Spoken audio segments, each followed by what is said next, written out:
Sophonie ne mâche pas ses mots. Il arrive avec un message radical.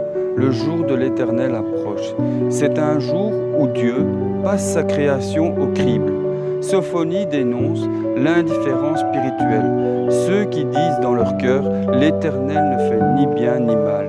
Il nous avertit que Dieu n'est pas un spectateur passif de nos vies. Sa sainteté est un feu qui cherche à consumer tout ce qui nous détruit. L'orgueil, l'idolâtrie et l'injustice. Mais ce jugement n'est pas une fin en soi. C'est un nettoyage nécessaire pour faire place à quelque chose de nouveau.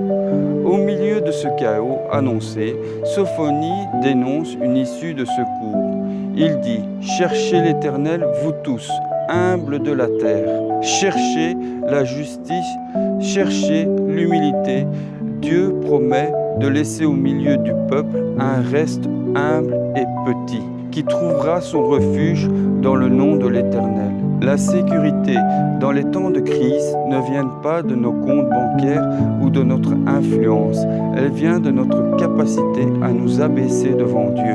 Le message de Sophonie est clair. L'humilité est l'armure qui nous protège au jour de la colère. Mais voici le tournant incroyable du livre. Après les tonnerres du jugement, vient un silence magnifique, puis une chanson.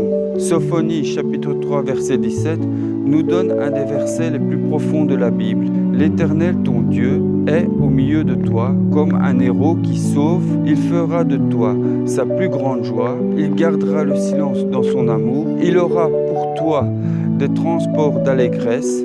Imaginez cela. Le Créateur de l'univers ne se contente pas de vous pardonner, il célèbre votre présence. Il ne crie plus ses commandements, il chante son amour pour vous. Peut-être que tu as l'impression que Dieu est toujours en colère contre toi ou qu'il est loin et silencieux. Sophonie te dit le contraire. Dieu veut ôter tes jugements et éloigner ton ennemi. Il veut que tu ne vois plus le mal aujourd'hui. Accepte son invitation à l'humilité. Laisse-le nettoyer ce qui doit être nettoyé dans ta vie et écoute. Entends-tu sa mélodie sur ta vie? Tu es sa joie, tu es l'objet de son affection.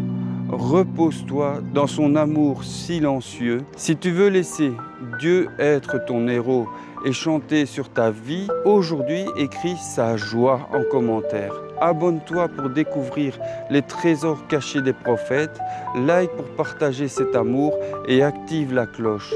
Dieu chante pour toi, sois béni.